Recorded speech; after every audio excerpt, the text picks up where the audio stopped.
esta tarde vengo hace tiempo pensando, porque todos los cristianos del mundo, independientemente de la iglesia o a la denominación a la que pertenezcan, todos los cristianos del mundo oran, ¿sí o no?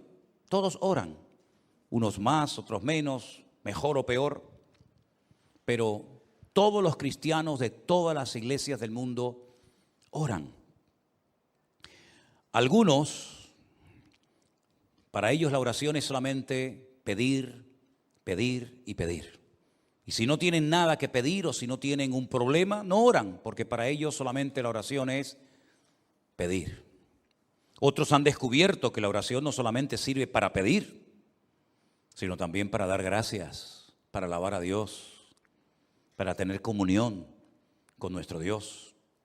Y hay centenares de versículos que nos hablan acerca de la importancia de la oración. Y yo algo que les pediría que hicieran, no sé cuántos se van a animar a hacer esto, pero los que tienen tiempo libre o los que les interesa el tema, ¿por qué no buscan en la Biblia oraciones? Oraciones de hombres, oraciones de mujeres, oraciones que se hicieron en momentos puntuales y que se obtuvo un resultado tremendo. Hay oraciones preciosas, preciosas. Por ejemplo, la oración de Daniel en Babilonia, una oración espectacular.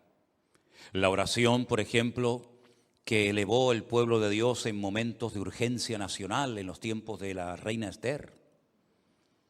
La oración que se elevó cuando Pedro estaba en la cárcel, ¿verdad? El día anterior habían matado a uno de los pastores de la iglesia, Santiago. La oración de Esdras, de Nehemías, oraciones realmente tremendas, de las cuales se puede aprender mucho también para orar cada vez con más efectividad. Y el Señor Jesucristo en el Sermón del Monte le dio una importancia tremenda a la oración, hasta el punto que Él nos enseñó una especie de oración modelo, que es el famoso Padre Nuestro, sobre la que podemos edificar nuestras oraciones personales, ¿verdad? ¿Qué decir de los salmos? Los salmos son muchas veces oraciones cantadas o simplemente oraciones que se elevaban en momentos de angustia, de desesperación, de persecución, de terror, de enfermedad. Y hay un versículo que dice que la oración eficaz del justo puede mucho. Recuerden esa palabra, eficaz. Algunos citan el versículo, pero se olvidan de esta palabra, que es la clave. Porque el texto no dice que la oración del justo puede mucho. El texto dice, si lo queremos citar como dice la palabra, la oración eficaz del justo puede mucho. Luego nos da a entender la Escritura que hay oraciones que no salen del techo. Oraciones que no son eficaces, porque no reúnen las condiciones, no tienen los ingredientes bíblicos para que sea una oración efectiva y poderosa y que obtenga resultados. Porque no solamente nos alegra saber que nuestro Dios, cuando oramos, nos escucha, nos oye, sino que además nuestro Dios también responde a la oración que hemos hecho. Y esta es la confianza que tenemos en Él, que si pedimos alguna cosa conforme a su voluntad, Él nos oye.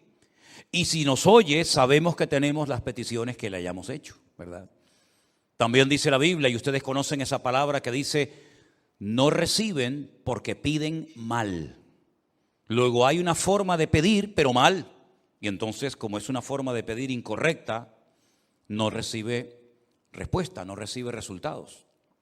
Lo bueno de la oración es que se puede hacer en cualquier lugar, a cualquier hora y en cualquier postura.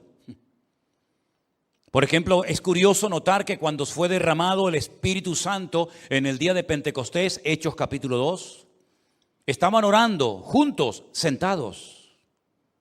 Curioso, ¿verdad? Uno se imagina que estarían seguramente de rodillas o tal vez de pie. No, dice, estaban sentados. Luego vemos que se puede orar sentado. Y se puede orar de pie. Y se puede orar postrado en una cama. Y se puede orar en cualquier postura. Y Dios escucha la oración de la persona que lo hace. Y no tiene uno que ir a un sitio en particular para que Dios escuche y responda a tu oración, sino que puedes orar en tu coche, en el hospital, en la cárcel, en la iglesia, en tu casa, cuando vas a trabajar, caminando por la calle, mientras cocinas. La oración se puede hacer de cualquier postura y en cualquier lugar y a cualquier hora. Puedes orar de día, de tarde, de noche, de madrugada, cuando quieras, con voz alta o con voz baja, ¿verdad? La oración es algo realmente increíble. Dios la ha puesto tan fácil, tan accesible para sus hijos, que no hay excusa para no orar cuando queramos y donde queramos y en la postura que estemos. Amén. Imagínate que el Señor dijera: solamente voy a oírles si van a tal sitio y se ponen de esta manera a tal hora. Pero gracias al Señor no hay barreras para la oración. El Señor la ha puesto accesible para todos sus hijos cuando ellos quieran. Vamos a ver 3 ejemplos de oración en los cuales llevo pensando hace días y hoy me he decidido a compartir este mensaje. Vamos a ver una oración que se elevó en el Antiguo Testamento, en Primera de Reyes capítulo 18, por parte de un grupo grande de hombres que eran servidores de un ídolo llamado Baal. La palabra Baal en el Antiguo Testamento en hebreo significa Señor. Baal significa Señor. Baalí es mi Señor.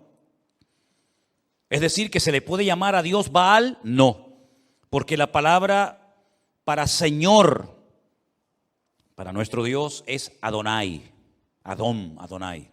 Pero la palabra Baal también significa Señor y es la palabra que Sara utilizaba para dirigirse a su marido. Dice la Biblia que ella llamaba a su marido Señor. ¿Cómo lo llamaba? Baalí, mi Señor. Pero no utilizaba Adonai, porque ese es el nombre que se utiliza únicamente para nuestro Dios.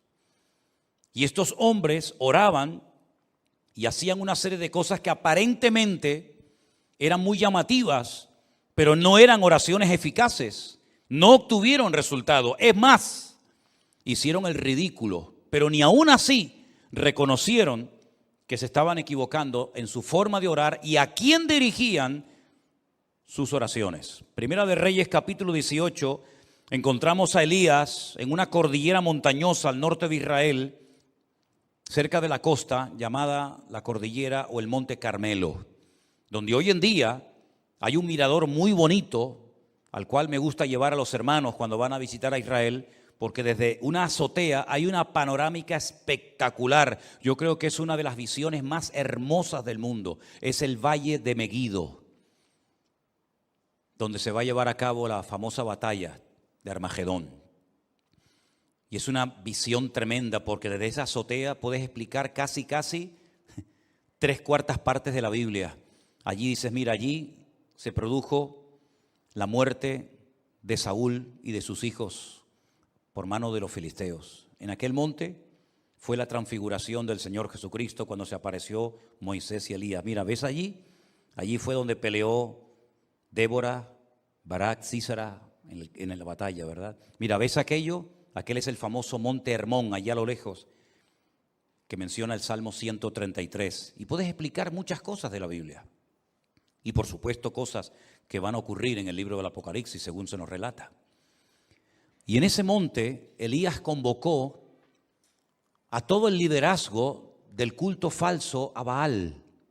Y oraban de tal manera que sorprende mucho lo que ellos hacían. Vamos a leer a partir del versículo 26. Primera de Reyes 18, 26.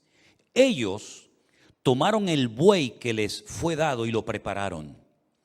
E invocaron el nombre de Baal desde la mañana hasta el mediodía, diciendo: Baal, respóndenos. Pero no había voz ni quien respondiese. Entre tanto, ellos andaban saltando cerca del altar que habían hecho. Todos conocemos la historia. Elías le dijo: orad, clamad, invocad a vuestro Dios. Y si vuestro Dios es el verdadero, que responda por fuego, que lo demuestre. Y después yo oraré a mi Dios. Y si Él responde por fuego, entonces mi Dios es el verdadero. Ellos creían, estaban sinceramente equivocados. Ellos creían que si invocaban, si gritaban a Baal, Baal respondería por fuego. Y de hecho lo hicieron. Ellos no dijeron, no vamos a jugar a esto, porque vamos a hacer el ridículo. Déjalo. No, ellos creían que Baal les respondería. No hay nada peor que una fe equivocada. No hay nada peor que una fe puesta donde no se tiene que haber puesto. Ellos clamaron desde la mañana hasta el mediodía, y aconteció que al mediodía, versículo 27, Elías se burlaba de ellos. Y les decía, gritad en alta voz, porque Dios es. Quizá está meditando, o tiene algún trabajo, o va de camino, tal vez duerme y hay que despertarle. ¿Qué sentido del humor tenía Elías, metiéndose, burlándose con ellos? Pero ellos seguían. Totalmente convencidos de que allí Baal respondería a su oración. Y entonces ellos clamaban a grandes voces, como si levantando el volumen su Dios los iba a escuchar más. Y se sajaban con cuchillos y con lancetas, conforme a su costumbre. Se hacían cortes, se abrían la piel hasta chorrear la sangre sobre ellos. Bueno, vamos a añadirle, a las danzas, vamos a añadirle gritos, vamos a añadirle sangre, a ver si de esa manera sacudimos el trono de Baal y responde. Pasó el mediodía y ellos siguieron gritando frenéticamente hasta la hora de ofrecerse el sacrificio, pero no hubo ninguna voz, ni quien respondiese, ni escuchase. ¿Qué les parece? Ellos estaban totalmente convencidos de que sus gritos, todo lo que hacían, iba a demostrar que el verdadero Dios en Israel era Baal. Pero se equivocaron rotundamente, hicieron el ridículo. Y ese día en aquella cordillera, cuando el Señor respondió a la breve oración, sencilla y corta oración de Elías, que se tarda muy poco en hacerla, Elías aprovechó la oportunidad, la ocasión, para demostrarle al pueblo de Israel que el verdadero Dios era el Dios de Abraham, de Isaac y de Jacob. Y los degolló, a todos los degolló en aquel monte. Tremendo, ¿verdad? Dios respondió a la oración de su pueblo. Tenemos una oración muy breve, más que una oración, es como casi una especie de acción de gracias. Y es la que encontramos en el Evangelio de Juan capítulo 11. Cuando Jesús llega a la casa de Marta y de María y se las encuentra destrozadas porque su hermano Lázaro, el único hombre de la casa, ha muerto. Y el presente y el futuro de Marta y de María es terrible. Y no solamente porque tienen miedo, digamos, a su vida económica, sino que además, el Señor les ha fallado según ellas pensaban. Porque lo mandaron a llamar hacía días y no apareció. Ellas que se habían portado tan bien, que habían agasajado tan bien al maestro, que habían abierto su casa para que él comiera con sus discípulos y con toda la gente que siempre venía detrás del Señor. Y el único favor que le piden resulta que no se lo concede. Y cuando el Señor llega tarde desde el punto de vista de estas hermanas, le dicen: si hubieras estado aquí, nuestro hermano no habría muerto. Ya es tarde, ya no hay nada que hacer. Pero el Señor le dice: el que cree en mí, aunque esté muerto, vivirá. Porque yo soy la resurrección y la vida. Y tu hermano resucitará. Cuando llegan al cementerio, el Señor dice en el verso 39, quitad la piedra. Quitad la piedra. Marta, la hermana del que había muerto, le dijo: Señor, hiede ya, porque es de 4 días. Jesús le dijo: ¿no te he dicho que si crees verás la gloria de Dios? Entonces quitaron la piedra donde había sido puesto el muerto, y Jesús, alzando los ojos a lo alto, dijo: ¿cuánto se tarda en repetir, en hacer esta oración? Padre, gracias te doy por haberme oído. Nada. Aquellos estuvieron gritando desde la mañana hasta el mediodía. Hicieron el ridículo. Jesús dice: Padre, gracias te doy por haberme oído. Yo sabía que siempre me oyes, lo sabía, pero lo dije por causa de la multitud que está alrededor, para que crean que tú me has enviado. Y habiendo dicho esto, clamó a gran voz y dijo: Lázaro, sal fuera. Y el que había muerto salió atadas las manos y los pies con vendas y el rostro envuelto en un sudario. Y Jesús dijo: desatadle y dejadle ir. Sin espavientos, sin show, sin crear un espectáculo que podía haberlo hecho, de la forma más sencilla, simplemente dando gracias al Padre, un muerto que hacía 4 días que estaba allí dentro metido, salió caminando, saltando por su propio pie.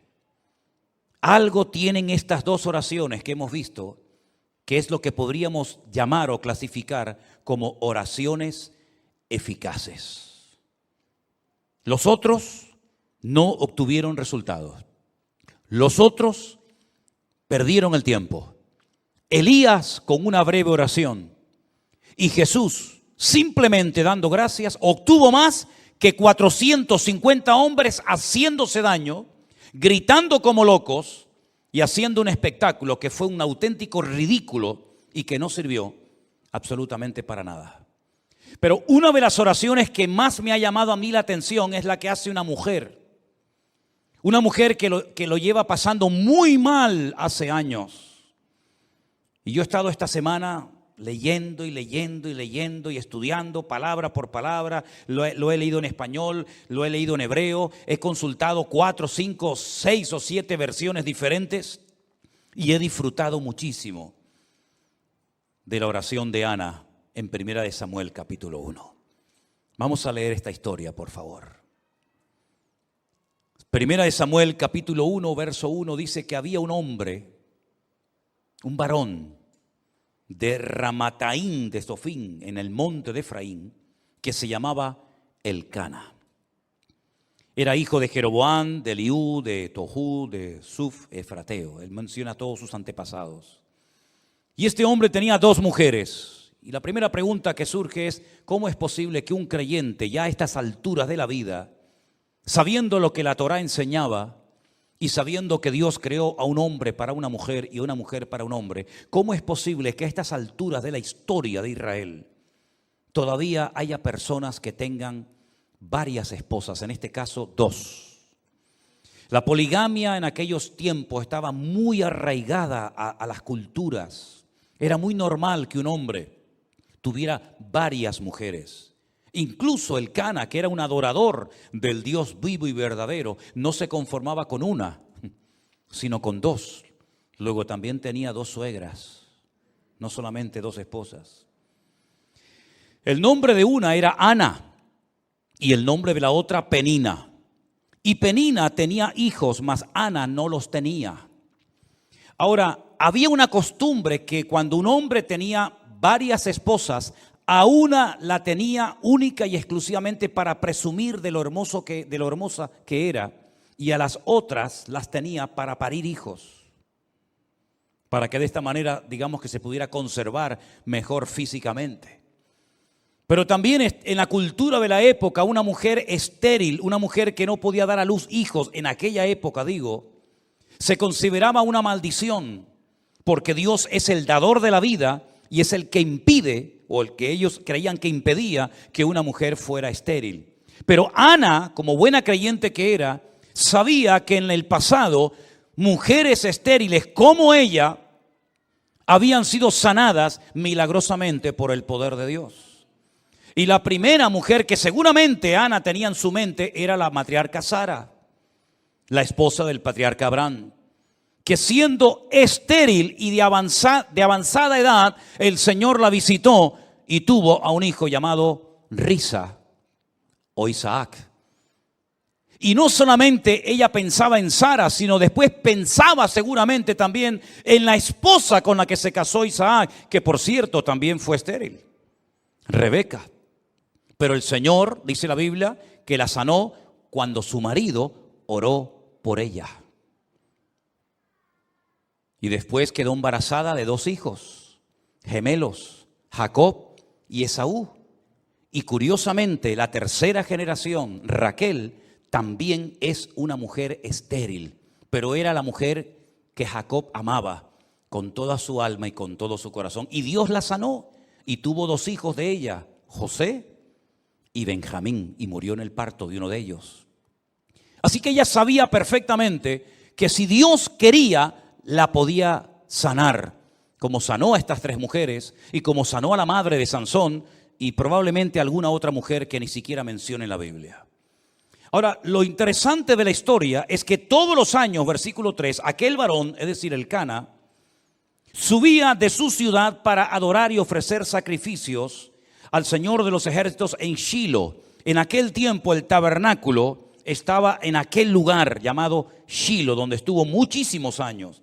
Y allí había los hijos de Elí, que era el sacerdote de la época, hijos que se llamaban Ofni y Fines, o Pinjas, como se dice en hebreo, que eran sacerdotes de Dios. Cuando llegaba el día en el que Elcana ofrecía el sacrificio, le daba a Penina su mujer y a todos sus hijos y a todas sus hijas, a cada uno su parte. Pero a Ana, aunque Jehová no le había dado, a Ana le daba una parte escogida porque amaba a Ana, aunque el Señor no le había concebido tener hijos. Y su rival, Penina, escuchen, la irritaba, la enojaba y la entristecía, porque el Señor no le había concedido tener hijos. Todos los años la misma historia. Todos los años, cada vez que se trasladaban de su ciudad a Shilo para adorar al Señor y presentar los sacrificios correspondientes, porque todavía no existía el templo de Jerusalén, todos los años la misma historia. La otra se reía, enfadaba, se burlaba, pinchaba, irritaba a Ana. Todos los años la misma canción. ¿Cuántos años estuvo así? No lo sabemos. Pero dice que lo hacía cada año cuando subían a la casa de Dios, la irritaba así, por lo cual Ana lloraba y no comía. Alguien diría hoy en día que estaba en depresión. Todo el día llorando y sin ganas de comer, depresión seguro.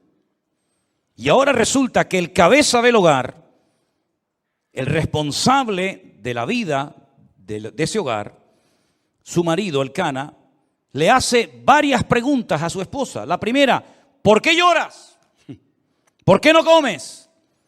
¿Y por qué está afligido tu corazón? No se entera de nada. ¿Tú no sabes por qué llora tu mujer? ¿Tú no sabes por qué está sin ganas de comer? ¿Tú no sabes por qué lo pasa mal? Como si fuera algo imposible de conocer. Si es un secreto a voces. Tu mujer lo está pasando mal y tú no haces nada para ayudarla. Tú no oras por ella. Dice la Biblia que Isaac oró por su mujer y Dios la sanó. Pero Elcana tiene un problemón en la familia, en el hogar, y no sabe cómo resolverlo.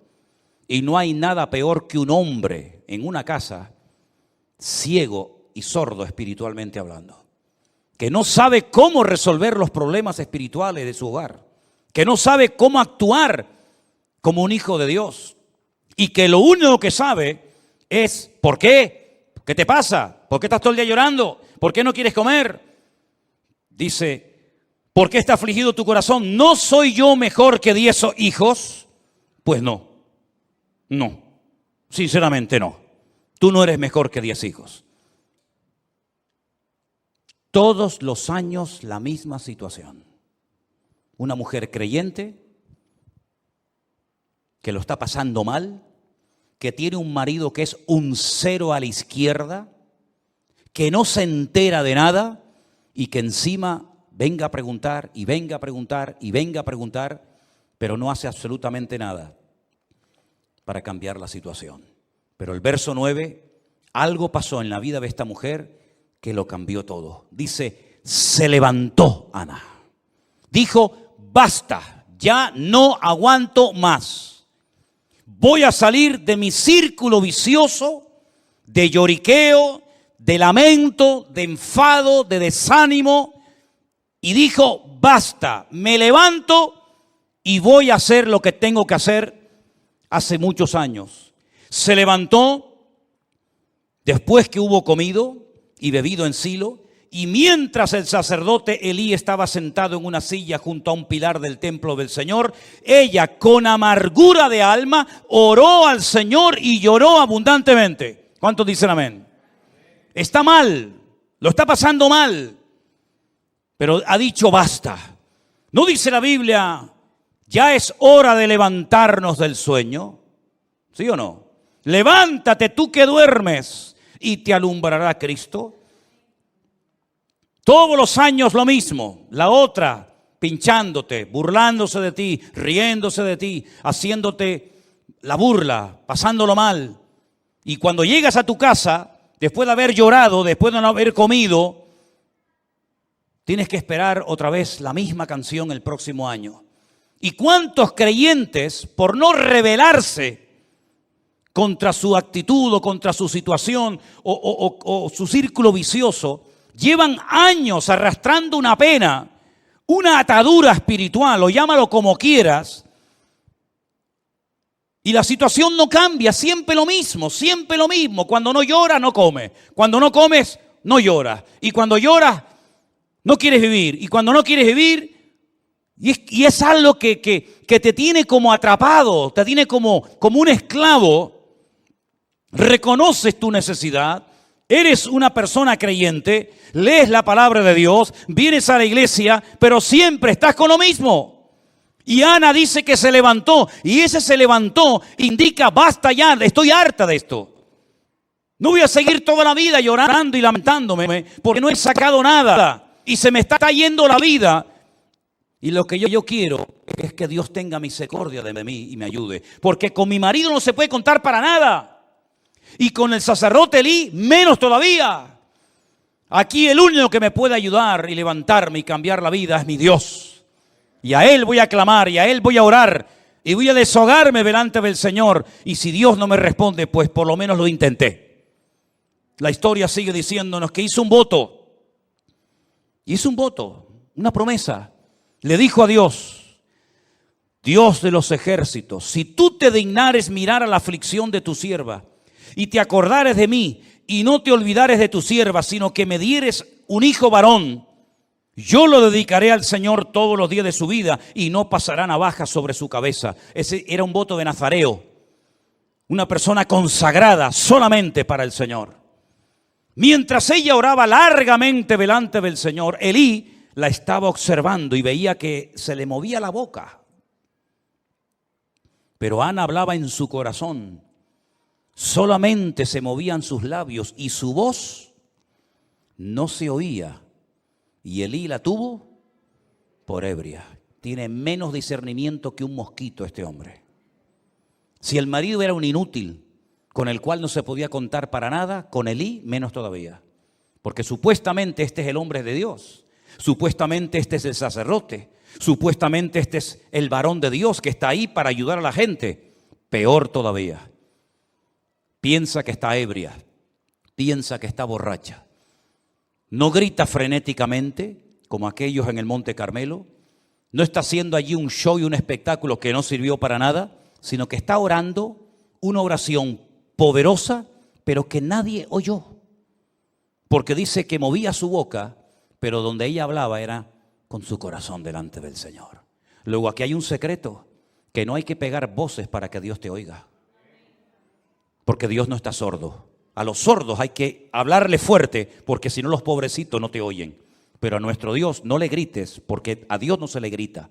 A Dios se le habla con respeto. Y Dios escucha la oración, aunque apenas se oiga.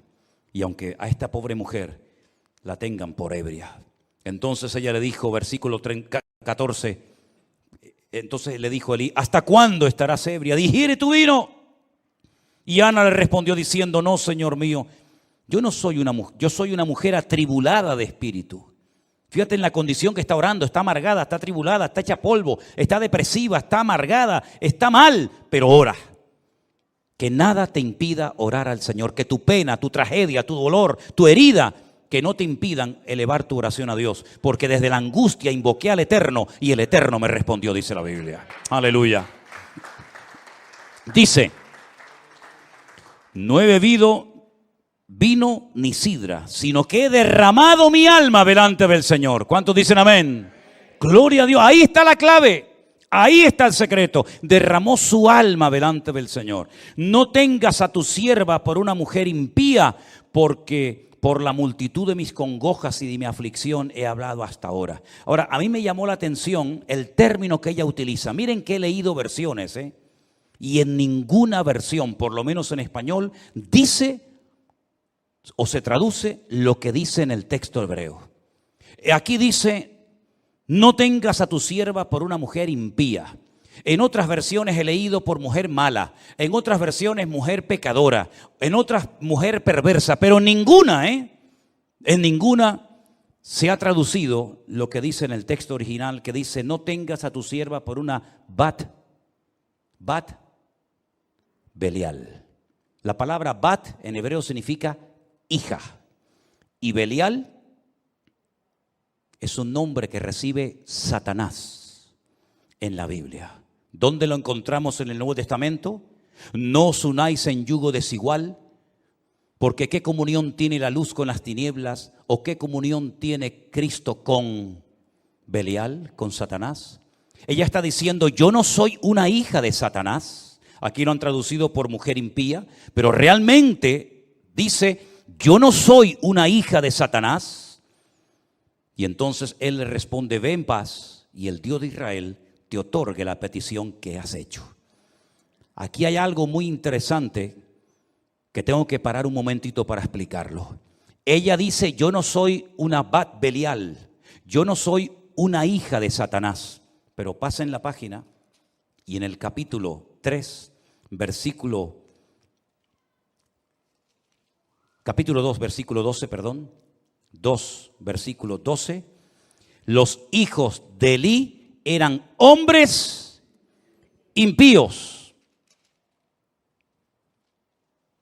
Benei Belial. Tus hijos sí que son hijos de Satanás, pero yo no soy una hija de Satanás. Aquí le manda un mensaje subliminal al sacerdote diciendo: tú a mí me confundes, tú a mí me tomas por una hija de Satanás. Los hijos de Satanás son tus hijos, que lo dice aquí en el capítulo 2, versículo 12. Los hijos de Elí eran hijos de Satanás y no tenían conocimiento del Señor. Me impactó mucho, por lo menos a mí, mientras estudiaba y preparaba este mensaje para el día de hoy. En el peor momento de la historia de Israel, cuando hay una corrupción moral y espiritual sin precedentes, esta mujer se pone en pie y dice: basta. Cuando el sacerdocio es un desastre, incluso dice la Biblia que había en aquella época, en aquella generación, falta de conocimiento del Señor y escaseaba la palabra, dice otro texto. En aquel tiempo de bancarrota espiritual, de crisis nacional, se levanta esta mujer y dice: basta, y se pone a orar y clama delante de Dios y cambia el rumbo de la historia de su país.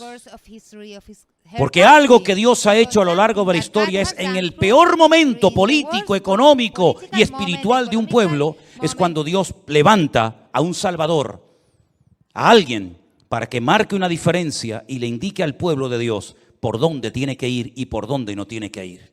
Lo hizo en Egipto. Dios levantó un preso, a un esclavo llamado José, un hombre que ni sus hermanos carnales querían, de hecho lo querían matar, y milagrosamente fue protegido por el Señor en el peor momento de la historia, cuando no hay esperanza, cuando hay sequía, cuando hay miseria, cuando hay hambre, cuando no hay posibilidad alguna. Dios levanta en medio de la crisis mundial a un hombre llamado José, que gracias a él millones de personas en aquella época salvaron su vida de la muerte. En el peor momento, cuando Jerusalén estaba siendo sitiada por las tropas enemigas del rey Nabucodonosor, cuando los reyes eran corruptos, cuando el templo era una cueva de ladrones, cuando no había palabra de Dios, cuando había falsas profecías, cuando había manipulación de la palabra, cuando venían y enseñaban palabra que no era inspirada por Dios, creando una falsa expectativa en el pueblo, Dios levantó a un profeta llamado Jeremías que le dijo al pueblo durante 40 largos años lo que tenían que hacer y lo que no tenían que hacer. Dios levantó un hombre de Dios tremendo en medio de la peor corrupción moral y espiritual y en medio de la peor tragedia que jamás había vivido Israel hasta entonces, como fue la destrucción del templo de Jerusalén, siendo llevados cautivos a Babilonia. Allí Dios levanta a un hombre llamado Daniel que le dice al pueblo lo que tienen que hacer y lo que no tienen que hacer.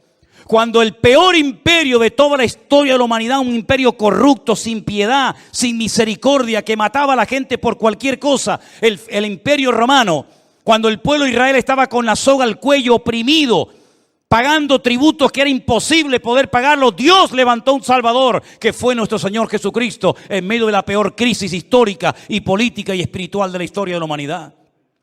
Y por eso el anticristo, imitando lo que Dios ha hecho, en el peor momento de la historia de las naciones, cuando todo esté destrozado, sin esperanza, sin solución, cuando el dinero no valga nada, cuando una barra de pan costará el sueldo de todo un día de trabajo, es cuando se levantará el famoso anticristo para ofrecerle al mundo paz y seguridad.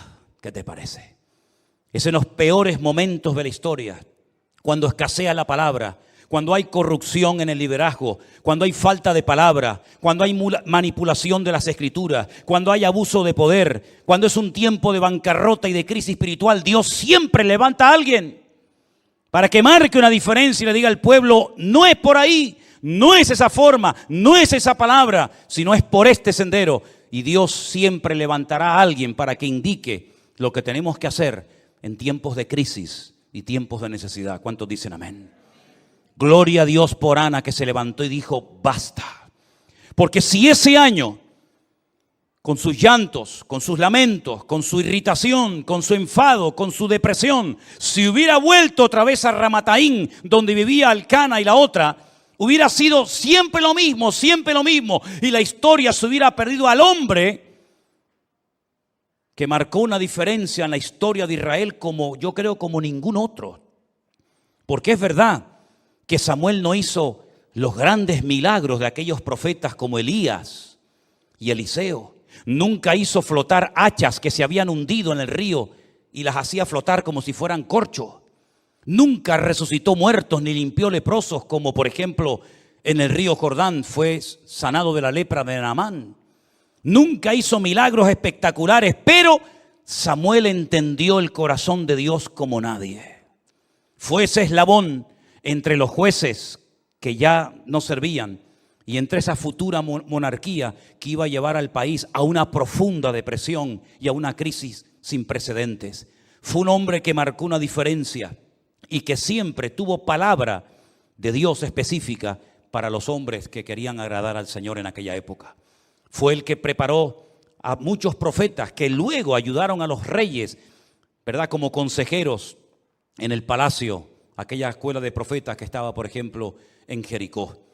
La historia se hubiera perdido a un gran varón de Dios si aquella mujer no hubiera dicho, basta, basta del llanto, basta de lamento, basta, no dependas de ningún hombre, no dependas de nada ni de nadie, depende solamente de Dios, hermano y hermana.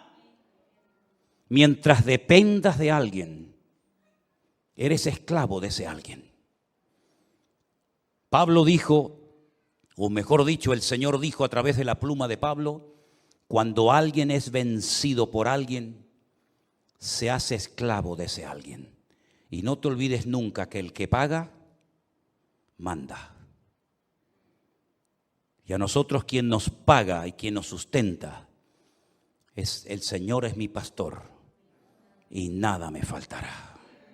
Le dije a los pastores en Milán, si ustedes tienen miedo a hablar claramente la palabra de Dios en vuestros púlpitos, por miedo a que se marche la gente y perdáis vuestro sueldo, vosotros no servís para estar en el ministerio.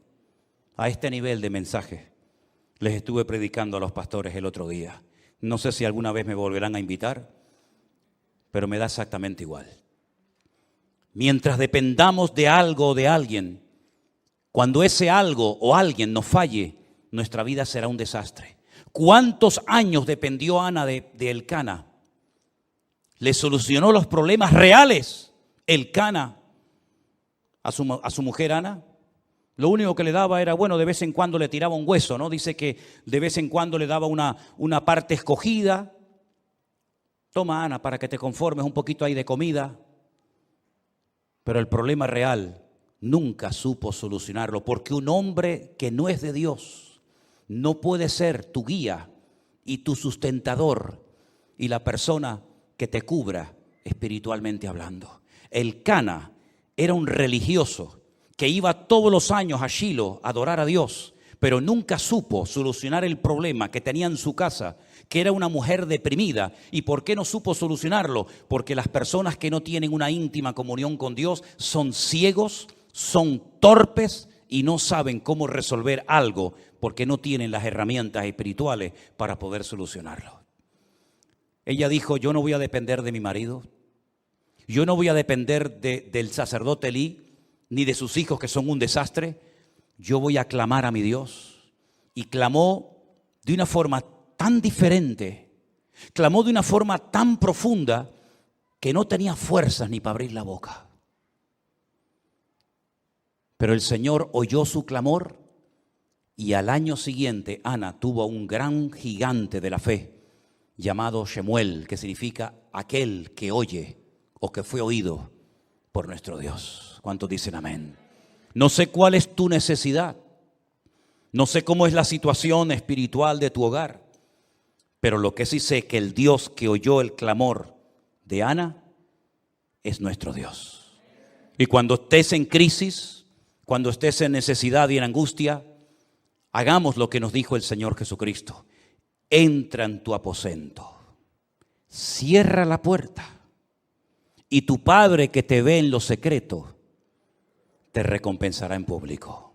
Eso fue lo que hizo Ana. El marido hacía todo para que la gente lo viera. El cordero, la cabra, el buey, el sacrificio, siempre era todo a la vista de los demás. Pero esta mujer descubrió el secreto de estar en intimidad con Dios, en la privacidad con Dios. Nadie oyó su oración. Es más, aquel que tenía que apoyarla espiritualmente hablando, la tuvo por ebria. Y le tiene que dar una explicación ella al sacerdote, en vez del sacerdote ministrarle a ella. Pero es que así era aquella época. Falta de conocimiento. Un niño, el de ella, Samuel de pequeño, oía mejor la voz de Dios que el mismo sacerdote, que estaba ya tan cansado y estaba tan desgastado por fuera y por dentro, que ya estaba sordo a la voz de Dios. Estamos viviendo en una época de crisis moral, espiritual, de abusos o de abuso de poder. Pero queridos hermanos, en medio de esta tormenta en la cual estamos viviendo, Dios quiere levantar a su iglesia. Dios quiere levantar a su pueblo para que este mundo sepa que hay esperanza cuando clamamos con toda nuestra alma y con todo nuestro corazón a nuestro Dios. Si ustedes observan y analizan la historia de la iglesia en su conjunto, en las últimas décadas, los últimos 30 o 40 años, prácticamente hoy en día, de aquellos grandes evangelistas, de aquellos grandes y famosas estrellas del evangelio, no queda en pie ni uno. Y es que estamos viviendo en una época en la que Dios a quien quiere levantar es a su iglesia. Y que su iglesia a su vez levante su nombre ante la presencia del Señor. Ese es el objetivo que tiene que tener el Señor con nosotros. Encontrar Anas, encontrar hombres y mujeres que sepan clamar. Y ya les he dicho que para clamar a Dios no hace falta hacer show, ni espectáculo, ni levantar la voz a grito como si Dios fuera sordo, sino simplemente, como dice aquí, estoy derramando mi alma delante del Señor. Estoy desahogándome en la presencia de mi Dios. Y aunque tú no me entiendas, aunque mi marido no me haga caso, aunque tú te rías de mí, aunque creas que estoy borracha, aunque la otra se meta conmigo, me da igual. Ella salió de su círculo vicioso y puso su mirada única y exclusivamente en Dios. Y dice la Biblia: si habéis resucitado con Cristo, poned la mira en las cosas de arriba, no en las de la tierra, porque allí es donde está la respuesta a todas nuestras necesidades y peticiones en el nombre del Señor. ¿Cuántos dicen amén? Cierra tus ojos en esta noche ahí donde estás, mi querido hermano. Es tiempo de levantarnos y actuar. Es tiempo de rebelarnos en contra de toda opresión diabólica. Es tiempo de cambios. Es tiempo de que la iglesia se levante como el gigante de Dios en la tierra y haga retroceder a las mentiras que el diablo ha esparcido por las naciones de la tierra. Es tiempo de que le permitamos al Señor a través de nuestras oraciones resolver los problemas y las dificultades del mundo. Porque la iglesia ha sido llamada para ser sal y para ser luz. Y cuando la sal se desvanece y cuando la luz se apaga, el mundo va a la deriva, al caos, a la anarquía total y absoluta. Pero recuerda siempre que en los peores momentos de la historia Dios siempre tuvo ahí a un Abraham, a un Moisés, a un José, a un David. Recuerda siempre que en lo peor, Dios tenía un Noé a través del cual se salvó la humanidad. Y recuerda que en los últimos tiempos la maldad se va a multiplicar, el pecado va a ir como caballo desbocado, pero en medio de ese caos y de ese desorden, el Señor va a levantar a su pueblo, a su remanente, a los que se dejen tratar y cambiar por Dios. Pídele al Señor que te levante para su honra y su gloria. Pídele al Señor que en esta generación perversa y maligna en la cual nos ha tocado vivir, podamos, con la ayuda de nuestro Dios, marcar una diferencia. Cierra tus ojos ahí donde estás y vamos a orar a nuestro Dios. Aleluya. Los tiempos finales serán tiempos difíciles, tiempos peligrosos, tiempos de maldad, de injusticia, de perversión, de bancarrota espiritual. Y es precisamente ahora más que nunca que necesitamos un renuevo espiritual de parte de nuestro Dios. Levanta tu amada iglesia, Señor. Levántate tú que duermes y te alumbrará Cristo. Porque ya es hora de despertarnos del sueño. Porque la noche está avanzada y nuestro amado viene en las nubes para buscar a su pueblo. Durante toda esta semana, queridos hermanos, en cualquier situación, cualquier lugar en el que te encuentres, no dejes de alabar a Dios y de orar a Él.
Que hemos visto en esta noche, solamente un ejemplo de cómo una mujer quebrantada, destrozada, desanimada, pasándolo muy mal, se levantó y cambió el rumbo de la historia porque oró y clamó al Señor. Y el Dios de Ana es nuestro Dios. Su poder no ha menguado, su palabra es la misma, pero busca hombres y mujeres que le alaben, que le adoren y que verdaderamente sean capaces de ponerse firmes en el Señor y clamar a Él con toda su alma y con todo su corazón. Vamos a tener esta semana muchas oportunidades para demostrarle a nuestro Dios lo que hemos aprendido en esta noche. Aprovéchelas. Aproveche mañana, lunes, martes, miércoles, toda la semana, en su trabajo, en su escuela, en su familia, toda oportunidad que tenga para alabar a Dios, para clamar a Dios. No recurras al lloriqueo, no recurras al lamento, no recurras a la queja. Cada vez que venga algo que no entiendas, cada vez que venga una circunstancia difícil, como dice aquí, que te irrite, que te enoje, que te entristezca, alaba a Dios.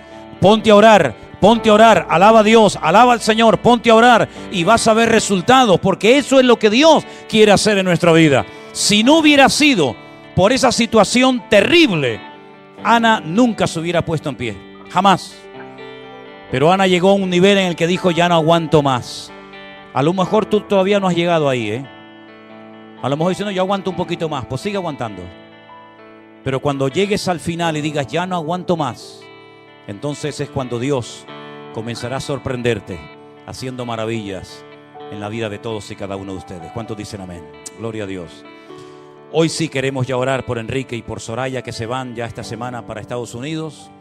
Yo quiero pedirles un segundito que suban adelante. Y quiero aprovechar también para pedirle a este hermanito de Perú con su mamá que también suban adelante. Son hermanos, como dije el otro día, que vinieron expresamente desde Holanda para estar con nosotros estos días de culto. Y bueno, para ellos era como un sueño cumplido, ¿no? Una ilusión el poder estar aquí. Y estamos muy contentos de este esfuerzo tremendo que han hecho de poder estar con nosotros en estos días. Vamos a orar para que cuando se vayan a Holanda otra vez, donde ellos viven, se puedan ir con la bendición de Dios, contentos y agradecidos con el Señor por habernos permitido conocer personalmente. Vengan, hermanos, pónganse por aquí. Gracias al Señor.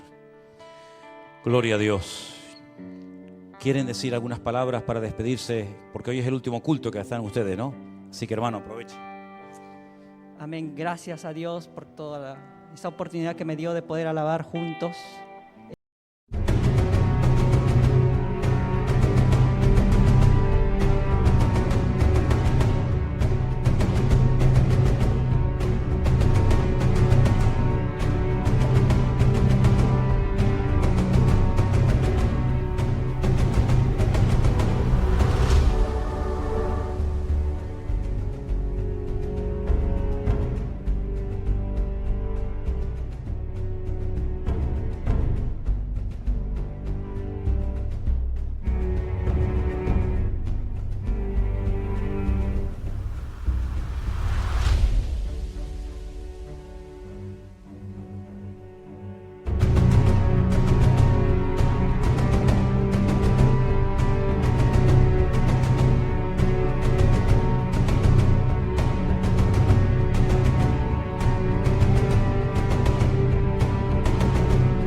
Nombre glorioso de nuestro Dios Todopoderoso, y que sigamos siendo de impacto a las naciones, porque esa es la misión que Dios nos ha dado.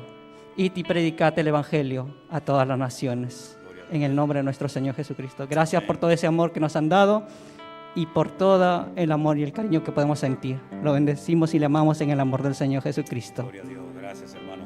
Hermana querida, despídase. Su oportunidad. Sí. Gracias a Dios realmente de haberme permitido venir a compartir la preciosa palabra con sus santos y sus santas y con nuestro amado pastor, ya es nuestro pastor. Así que estamos muy agradecidos, seguiremos orando como había dicho, hemos estado orando y seguimos orando, ¿no? Muchísimas gracias a ustedes que pueden estar abiertos sus corazones de cada uno de ustedes para que sigan adorando, y no solo para ustedes eso, ¿no? Sino para todos los que están escuchando. Muchas gracias, pastor, muchas gracias, amada Elena, amada, los amo a todos y estoy muy agradecido y muchas gracias. Amén. Gloria a Dios, gloria a Dios. Qué lindo, ¿no? Hermanos aunque ellos son de Perú, pero están viviendo en Holanda. ¿Hace cuánto tiempo? 20 años. 20 años en Holanda, gloria a Dios.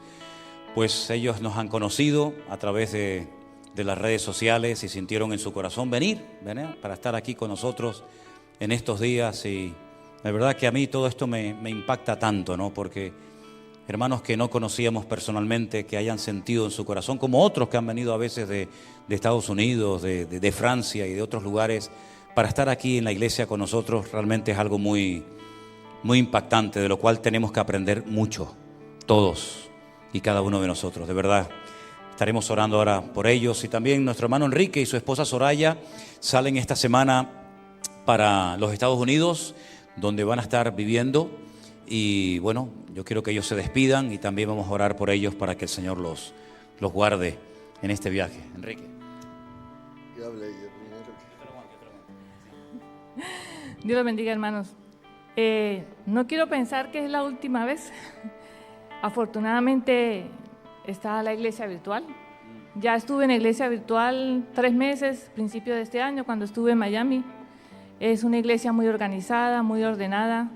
Se asiste al culto, pero también está la noche de oración, también está la noche de la vida cristiana, también está la noche en que la reunión que se hace con hombres y mujeres, entre parejas también.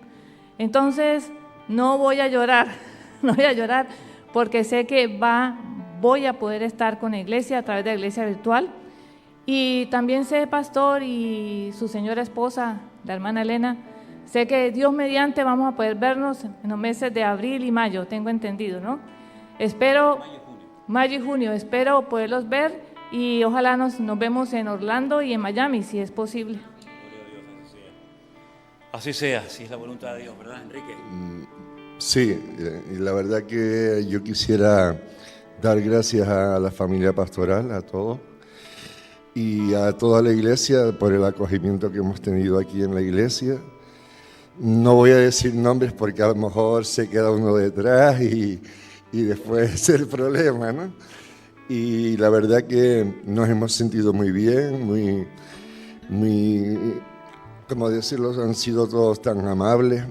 Y en la oración, en la predica que estaba dando, en la enseñanza que estaba dando usted hoy, yo me acordaba de una oración muy grande que en la Biblia, que siempre mi esposa y yo la llevamos, como digo yo, pegada, que está en Primera de Crónicas, capítulo 4, versículo 10, que es la oración de Jabes. Y Jabes oraba al Señor y le decía: Señor, bendíceme y extiende mi territorio y aparta de mí al enemigo para que no me dañare ni me hiriere, ¿no? Y el Señor lo bendijo y le concedió todo lo que él quería, ¿no? Entonces, nosotros cuando hemos hecho esa oración entendemos que ese extender nuestro territorio es adquirir conocimiento, sabiduría para poder llevar la palabra del Señor a cualquier parte del mundo, ¿no? Y ahí estamos. No me quiero despedir, quiero decirle un hasta luego, si puede ser. Me emociono mucho porque ha sido una estancia de 2 años muy buena. Ay, Señor, gloria a Dios. Vamos a orar en esta tarde por nuestros hermanos. Que el Señor les guarde, les bendiga, les use, donde quiera que se encuentren. Somos miembros de un solo cuerpo. Hay una sola iglesia. El Señor Jesucristo tiene una sola iglesia. Los hombres la dividen, le ponen nombres, le ponen títulos, pero el Señor tiene una sola iglesia. Es su cuerpo, la cual ama, sustenta y cuida cada día. Y qué bueno formar parte de ese cuerpo de Cristo que es la iglesia, ¿verdad? Oramos por nuestros hermanos para que ellos en Holanda, nuestros hermanos ahora en Estados Unidos, podamos sentirnos en un mismo sentir. Que a pesar de la distancia, sepamos que somos uno, como la oración que el Señor hizo, que sean uno, como tú y yo, Padre, somos uno, perfectos en unidad, para que el mundo crea que tú me enviaste. Oramos, hermanos. Padre Celestial, te damos muchísimas gracias en esta noche por este privilegio que nos has dado de tener durante estos 2 años a nuestros hermanos Enrique y Soraya entre nosotros. Ahora pedimos que los guardes en esta nueva etapa de su vida, que tú los bendigas, que los protejas, que vayas delante de ellos abriendo camino y que tú, Señor, proveas todo lo necesario para que ellos puedan ubicarse en ese nuevo territorio donde te van a servir, te van a honrar. Y pido, Señor, que mantengamos el contacto y que la comunión contigo y con nosotros se mantenga intacta, Señor. Guárdalos, Señor, bendícelos en esta nueva etapa de sus vidas.